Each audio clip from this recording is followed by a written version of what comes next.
You can see it's still going crazy right here. But it's important to understand when you're putting in that work, you are able to allow your audience to find you. Welcome to the Uncle Dre Show. Welcome to the Uncle Dre Show. Today, I'm going to talk to y'all a little bit about the power of putting in that work and how to do it. Because honestly, a lot of us, and I mentioned us in this because I'm guilty of the same thing. We kind of shy away from the work, right? But it's in the work to where you find not only yourself, but your audience finds you. Now, what do I mean by that?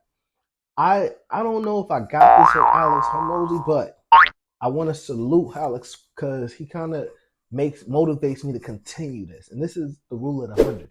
And the rule of the 100 means if anything I'm going to do, I gotta do it 100 times. Gotta get that 100 reps in. For example, I created the Children of Wealth page on the Instagram page, and I told myself, hey, I'm not gonna look at one comment, any like, or anything until I post 100 pieces of content. And doing this video, I looked at my Instagram page, and what do you have it? I literally just posted that 100 content. So what I bring that up to say, you don't know what's going to hit when you're too busy looking at the results, right? Because I didn't know what piece of content would go viral. I didn't know which one would go. I just knew that with my head down and just keep putting in the work, I'm gonna look up and see 100 posts. Not saying that's all I'm gonna do, but in that 100 posts, I got to find my rhythm of how I want to post, the timing of when I wanted to post, the engagement. If you love this Wealthy Child shirt and you want to get one for yourself, check out wealthychild.co, wealthychild.co. And also check out the Money in the Bag, which is a fun rhythmic book that's really poetic and it rhymes. That's a kid's book that teaches about credit, life insurance, a whole bunch. Or check out Stories About Credit. You have a story about life insurance, also stories about real estate, and much more. Over 30 books that teaches kids and families about financial literacy, real estate, life insurance, credit, taxes, and much more. Check out wealthychild.co, wealthychild.co. Get you a shirt, get you a book, and let's get back to this episode. That I'll be able to see the type of format I wanted to see. This all came in just putting in that work. And then in putting in that work, my audience was able to find me through putting in that work, because it's kind of hard when something not to hit. Something's going to hit. You shoot 100 shots, something's going to go in. So out of these 100 posts, this is the one that went viral. I'm going to show y'all here so y'all can see in real time the power of that work. So this right here goes viral. You can see it's still going crazy right here. But it's important to understand when you're putting in that work, you are able to allow your audience to find you. And what I mean by that, and I want you to think about your favorite artist, right? Let's say it's Jay-Z, for example purposes. Your favorite artist, you remember that first time that you heard their song? Like, what did you do? Like most of us, you went down their catalog. You wanted to hear more, right? You did not want to be suffocated by just having that be the one song. It happened with me when I first heard Lil Russell, happened with me when I heard DMX, happened with me when I heard Jay-Z. The first album, my aunt bought me the Blueprint album. And I remember when I heard that album for my birthday, I was listening to the album. And after that, it made me want to go to his first album, which was Reasonable Doubt. There was many albums before that album that I was presented, but that was my first time hearing Jay-Z, and I was like, wow. But then my favorite album of Jay-Z is Reasonable Doubt. So I say that to say it's natural nature to go down that, I don't want to call it a rabbit hole, but it's you want to go down that path of just falling in love, to seeing the trajectory of that artist. Happened to me with Lil Wayne. You know what I mean? I remember hearing Carter too. Now I'm hearing him on when he was with the group, the Hot Boys. So I'm hearing like Wayne when he was like before the he became who he is now. But it's just you get as a fan, you feel honored to be able to go through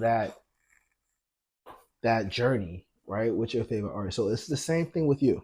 Same thing with your content. You need to understand that when you don't put in that work and you have something that resonates with your audience, they have no way to go down that journey with you. And you're kind of depriving them of that experience. So shame on you, all right? Shame on you for not putting in that work because you're being selfish and you're doing it for you. But let me tell you the benefit of you when it comes to this. Like I said, in me putting in these 100 posts, for example, I didn't get into my rhythm probably till post 60, post 74, right? So it's a benefit for you as well. Putting in that work, you get to find yourself. And in finding yourself, your audience finds you. So I need y'all to understand, don't be scared of the work. The work is the beauty of it all. All right. Put your reps in the work, the work, the work, because it's not about that immediate result. It's not. It's not about that immediate result because you may be putting in the work for something else that's building your character for something totally different than what you think you're putting in the work for. So honestly, if you have something that God put in your heart to do, you need to just put in every single day the work to get to that. Because you don't get no second chances at this life, so we can't play with the time that we have. Time is the most valuable asset. So I encourage you all put in that work. And I'm gonna show y'all why a lot of people don't put in that work. Now this is from Alex Hormozy. Now I'm probably gonna butcher the wording on how to do it, but it's pretty much the same philosophy. Let's bring out the whiteboard so y'all can see what I'm talking about. So what happens is, and I'm gonna name this differently. I'm gonna name it my way. I know Alex names it a different way as far as the names of the journey, but the process of what we're talking about exactly the same because I get it from him. So we all get excited about an opportunity. So we start here.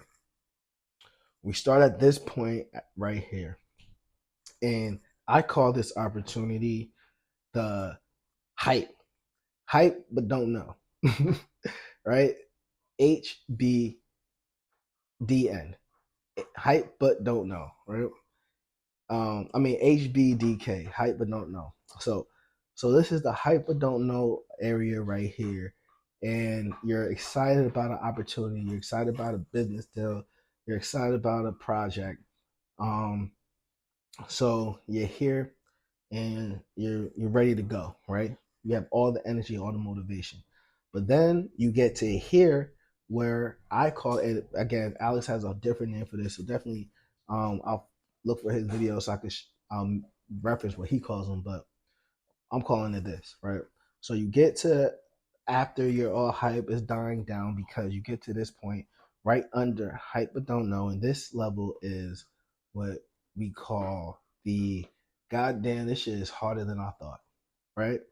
This is as harder than I thought level because you really don't know what you don't know, right? So you get into something not knowing that it takes a lot more to actually do what you need to do, right? So after that, you're kind of figuring it out. So you get to this level out here, which is what me and Alec call this the same thing, which is the valley of despair.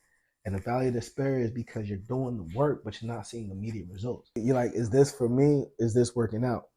Right? So you're here at the valley of despair and you really just don't know, right? So then, like most people, myself included, you just start over, right? You're like, this ain't for me. This ain't what I thought it would be. I'm gonna try something else, and you get another idea, right? So then you start over, right here. And so we do this over and over and over again, never getting past this level right here, which is the valley of despair. Now, after the valley of despair is what I'm figuring out is that you have, let's just call it the oh shit level, right? And at this level, you are figuring it out, and it's like, oh, you're figuring out, you're like, oh, this might really work. And then after that level, you have, oh, nah, it's working, right? So you want to stick putting that work and get to the, oh shit, it's working. Get past the oh shit and then get to we won, it's working. So put in that work, put in that work, put in that work. And I'll see you next time.